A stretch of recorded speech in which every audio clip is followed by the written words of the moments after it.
I'm going to take a shot in the dark and assume that we all collectively love a good underdog story. There's just something about the concept, isn't there, of these underdog stories, these moments when a youngster manages to overcome some old superhero or old veteran who's been doing it for years, or when a minnow can overcome some superpower. When champions fall, or when state schools beat private schools, and all the other things. The drummer in Whiplash, Rocky, of course, and then possibly my personal favourite, and if you've never watched it, I suggest you do, the Jamaican bobsleigh team from Cool Runnings. Clearly a few of you have watched it, judging by that, and you're welcome. Your Sunday afternoon is now complete. But this idea of the little guy standing up to the big guy. We're a few days away from the World Cup kicking off, and a majority of that occasion will be spent watching nations with a tiny percentage of the opposition's nation trying to overcome the odds. We're drawn to these underdog stories, but the truth is, for there to be an underdog story, there has to be two sides. There has to be those where the assumption is they will lose, and those where the assumption is they will be victorious. We need both elements for the story to hold together. There has to be the $1 million pound company for the indie store to overcome.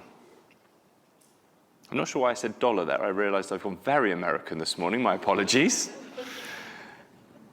But in Isaiah this week, we've seen just that. We've seen a superpower, and we've seen how the underdog can overcome. So I'm going to ask Helen to come and read for us this morning, and she's going to read the last two verses of Isaiah 10 for us before reading some of Isaiah 11 as well. Thank you, Helen.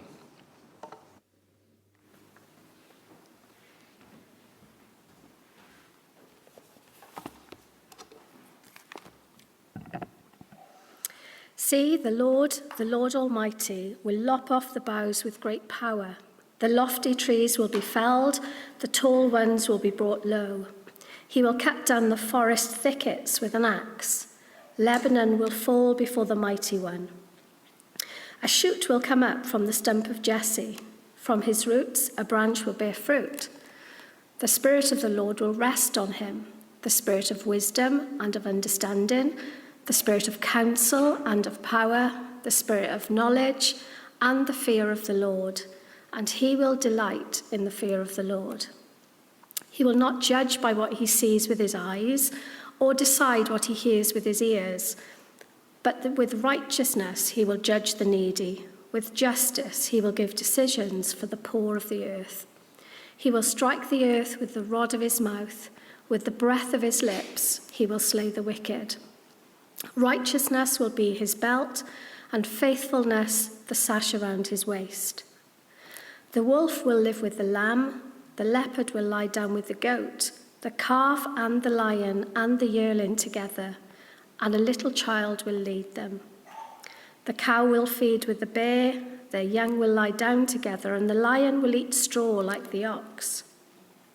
The infant will play near the hole of the cobra, and a young child put his hand into the viper's nest.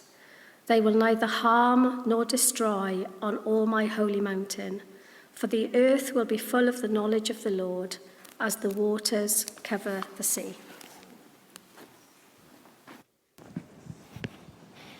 Superb. Thank you, Helen.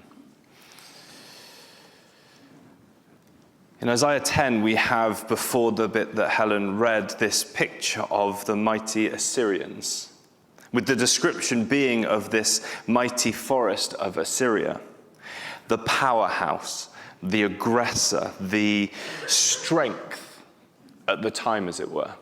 The picture is very clear, and this forest imagery is incredibly strong. In comparison, in chapter 11, we read that the line of David is now but a mere stump. Imagery that is striking, a mighty forest versus this little stump, a powerhouse versus the weak underdog. I'd go as far as saying the imagery here in Isaiah is worryingly similar to a reality that many of us face. A feeling of overwhelmedness, a feeling of uncertainty as to what we have to bring to the table. A situation I've seen within my own life and in the life of others is that this can feel like our reality. We spoke a couple of weeks ago about the end of Job and this image we had of the mountains being so big before us, and we see a very similar imagery here of this mighty forest and this little stump. I don't know how you view life, how you go through the things that you face, but so often I would see this kind of image within my own life and be left with that question of how? How can this play out any other way than what's before me? How can anything change? It's the question that forms most of my prayer life in these seasons. God, how?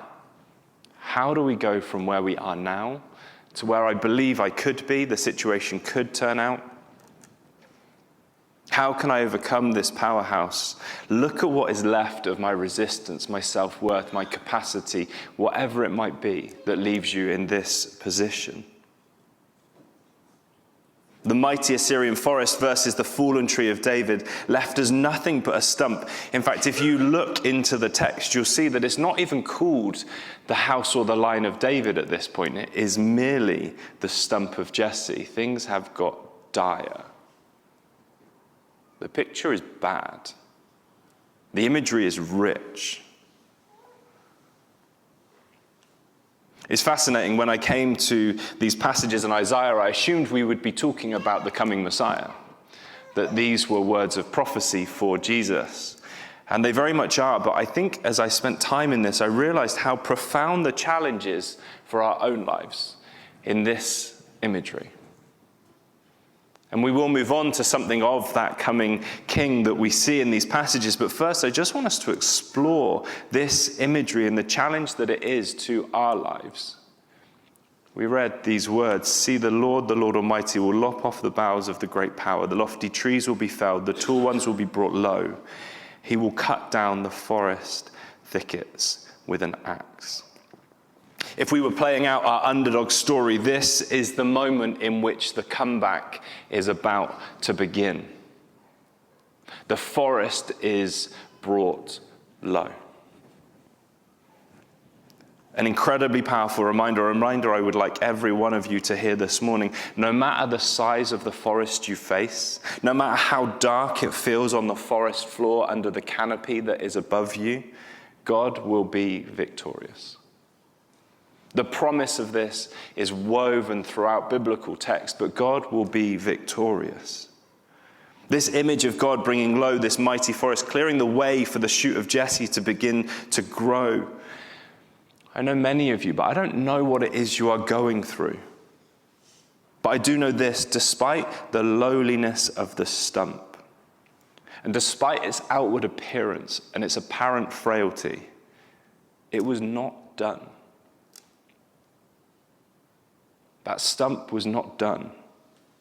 And the reason is incredible. The reason this stump was not done, the reason that the shoot could grow, is because this stump had roots. It had roots. It looked done for all intents and purposes. The situation was dire. The forest was strong. It was green. It was luscious. This brown little stump was there. But this stump had roots. And this was the challenge I was left with as I just began to process this part of the passage. It's not where I planned to go at all, but as I read it, it hit me personally. It might just be for me, in which case this is a very cathartic Sunday morning for me, but it hit me. Am I investing in the roots of my life and my faith? Am I actually still investing in the roots? Because this is an incredible reminder about the importance of a deep relationship with God. Back to our underdog story. Those of you who watch films, and I'm assuming TV programs do the same thing, but there's always a moment in an underdog story. Nigel will be able to vouch for this if you want to just challenge my film theology here a moment. But in every underdog story, there's a moment where they'll cut to a pep talk. There's always a pep talk, and the pep talk is often accompanied by a montage. And there's always a great bit of music added to it.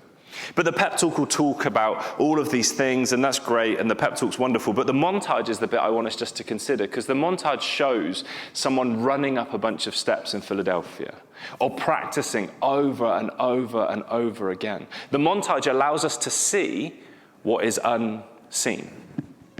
The montage is what defines the individual.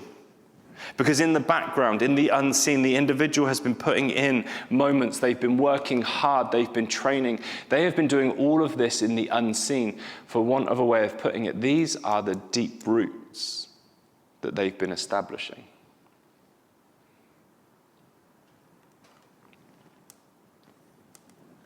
It's not a throwaway moment in the film, and I believe it's an important moment for us to grab hold of within our own lives.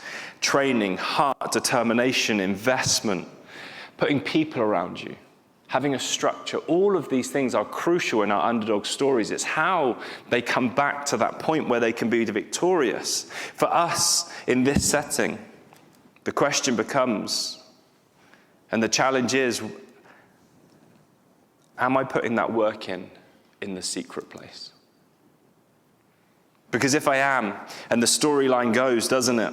All of that work put in is about to pay off. All of those prayers that you prayed from your bedside, all of those passages you spent time reading, all of that time you drew community around you, all of it is crucial. All of it contributes to the roots of your faith. I was left with this question as I spent time in the text this week, and I want to challenge you with the same challenge that I faced. For a moment, I don't want you to consider any of the visuals of your life. I don't want you to consider any of the visual elements of your life, but I want you to ask this: if those around me could see the roots of my life, what would they find?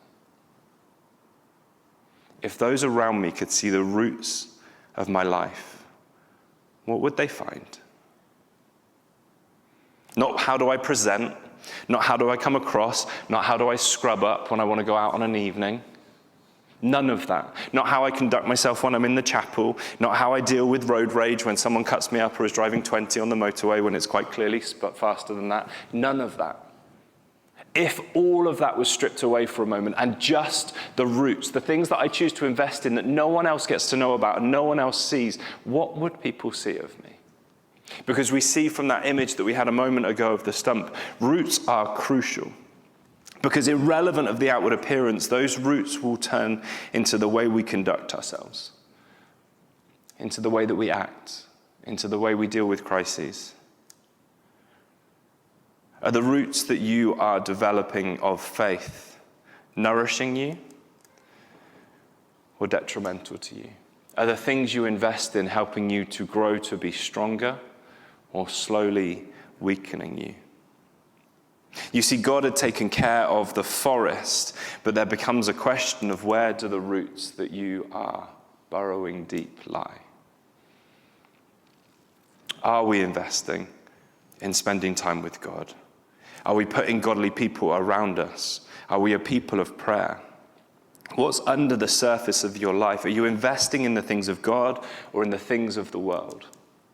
For all intents and purposes, in this incredible imagery, we have a mighty forest and some stump on the ground. But the roots were deep, and they allowed for a simple shoot to break forth. It's become a common theme in conversations I've had this week. God often will do this in bits of chat that I have with people, kind of adding to what it is I'm thinking. We read this in 1 Samuel 16, but the Lord said to Samuel, "Do not look on his appearance or on the height of his stature, because I have rejected him. For the Lord sees not as man sees. Man looks at the outward appearance, but the Lord looks on the heart." Feels like it's in keeping with that root imagery, doesn't it? If we take away the unseen and the ground level of all of the root conversation and maybe ask that question again, if we stripped away all of our appearance and people could see our heart, what would they find? It terrifies me as a pastor. It's terrified me as a child. It's one of the things that I most commonly struggled with as I grew up, which was how incredibly tiring it was to rock up to church and pretend and then be told God already knew that I was pretending. It seemed like the biggest waste of my life was trying to pretend to a bunch of people that I was doing all right when God was already like, dude, I know. But it's fascinating, isn't it? We've been brought up in a culture where it's so important to present well that we seem to ignore passages like this because it's like, that's good, that's great, but I still need to look good. I guarantee you, if we took as much time investing in our heart as we do in our outward appearance, we would be closer to God. Are we investing in the unseen? Are we doing the hard work when no one else can see it? The underdog story has always truly been a story about investing behind the scenes. The headline moment is merely the victory lap after all of the investment that had been made. It serves as a perfect reminder to each of us that God knows our heart. Even if the world can't see it, he knows it. When we're left questioning God, how possibly can we move from the place that we are in amongst this dense forest? The answer is very simple. God is able to. God is able to. Am I investing in my relationship with him? As I said, I sat down to put this preach together. I had a fairly clear picture of where I wanted to go, and none of that was part of it. So you'll be pleased to know I've not then added an extra preach onto the end. But it's crucial that we understand the context of what we see here and what happens, because from this stump, this shoot will grow, and we read that this shoot will grow powerfully. The Spirit of the Lord will rest on him, the Spirit of wisdom and understanding, the Spirit of counsel and of might, the Spirit of the knowledge and fear of the Lord. He will delight in the fear of the Lord. He will not judge by what he sees with his eyes or decide by what he hears with his ears. But with righteousness he will judge the needy. With justice he will give decisions for the poor of the earth. He will strike the earth with the rod of his mouth. With the breath of his lips he will slay the wicked. Righteousness will be his belt, and faithfulness the sash around his waist. From this lowly stump that is overwhelmed by the mighty forest around it, we read that there is a future. That from this lowly imagery that we are given, there is a strong leader to come. This rich imagery of Jesus filled with the Spirit, showing that there is another way. That he will rule with righteousness. There will be justice for the needy and the poor. I spoke about it last week, and God seems to have weaved this theme over the couple of weeks that I've had the privilege of preaching back to back. But it speaks of an imagery of your kingdom come. Your will be done on earth as it is in heaven. These are the images that we are given so clearly. That Jesus will come and he will bring an understanding and a model of what it is like in heaven on earth. A way that will be counterculture to the way that the world sees it, an upside-down kingdom. And this realization in Jesus that whilst all of these imageries that we are given seem a little bit abstract, it is possible for life to be different because he came. Jesus arriving transitioned all of this from textbook learning to lived out example. It is possible for there to be another way. The way of leading and a way of living. This idea that heaven comes down. And then I love what Isaiah does next, because all of those bits make sense to us. We can grasp something of the imagery that's been given so far, and then it goes to a point where it makes no sense to the earthly lens that we look through the text with. We read and heard these words: the wolf will live with the lamb. The leopard will lie down with the goat, the calf and the lion and their yearling together. And a little child will lead them. The cow will feed with the bear. Their young will lie down together. And the lion will eat straw with the ox. The infant will play near the cobra's den. The young child will put his hand into the viper's nest. I love this imagery, because what will the one who comes with judgment bring? What will the one whose breath will destroy the wicked bring? What will the one who's filled with the Spirit do when he comes to earth? He will usher in a kingdom of peace. He will bring a kingdom of peace. Isaiah in this moment has painted a picture of perfect peace, a peace that doesn't make sense to our earthly understanding, because this is prey and this is weakness. This is those that are predators preying on the other animals, lying with one another, feeding together, their young spending time together. This image of perfect peace within our world fights against all that we see. I didn't prep Joel, but in his prayer, praying for peace in the world. This imagery is incredible because the strength of one animal does not exploit the weakness of the other, but they live in harmony, side by side, equal partners. And it does some other incredible things as you read this passage and as you spend some time in it. The most significant thing maybe about this moment of peace is that we see fear no longer reigns. Fear no longer reigns when perfect peace is present. Fear no longer reigns as we begin to see that Eden model restored. We talked about it last week with the beating of weaponry into gardening tools, but I've come to a realization, many of you will have been there far before me because you're far cleverer than I am, but peace is not simply the absence of violence. Peace is also the absence of fear. So much of what we see in the world, the conflicts that we see, are so often driven by a baseline of fear. The absence of the absence of violence goes hand in hand with this reality that there is an absence of fear. And in doing so, when there is an absence of violence and there is an absence of fear, we begin to see there is another way possible. Think for a moment with me, if you will. How many of your reactions in your life are based on fear? It may not be the first thing you think of, but if you dig a little bit deeper, so often our actions are fearful.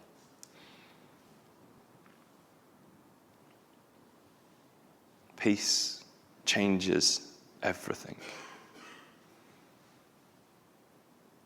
It's not simply that these animals keep apart and therefore there is peace because they never cross paths. No, they are sat eating together.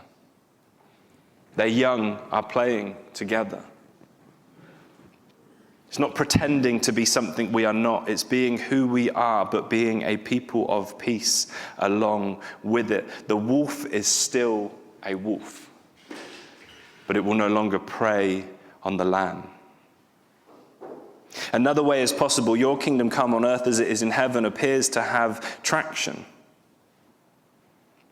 My worry is this. We know the words of it. You can go to nearly any event and someone will roll out the Lord's Prayer. Have we become too familiar with it to believe the power of it? These are the words Jesus taught us to pray. And dare I say, it's become so easy to roll off of the tongue that we've forgotten the significance of praying, your kingdom come, your will be done on earth as it is in heaven. Are we choosing to be a people of peace? Another way is possible. Another way is possible, and it needs to be the cry of our hearts and the words of our prayers. But the challenge that we've seen this morning is this. It also needs to be lived out in the way that we conduct ourselves. Are we a people of peace? Are our actions ushering in the kingdom of God? They will neither harm nor destroy on all my holy mountains. For the earth will be filled with the knowledge of the Lord as the waters cover the sea. To live lives that honor God. To be people that live out all that God is calling us to be. To establish roots that can endure, to be an active part of ushering in God's kingdom on earth as it is in heaven. I find this incredible that everything that I've read, the indicator of the coming kingdom is peace. When God establishes his rule and reign, it will be one of peace. It leaves us with a few questions as I close. Am I a person in this world who brings peace or conflict in the places that I find myself? Can I stand with all honesty and say that I do not treat people differently depending on how I view them over how God sees them?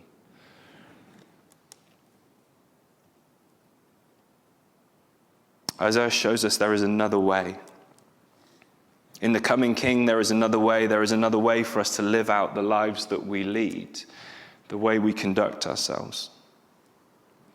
So I leave us with this question: will we be a people of peace, playing our part, a very real part, in ushering in God's kingdom come?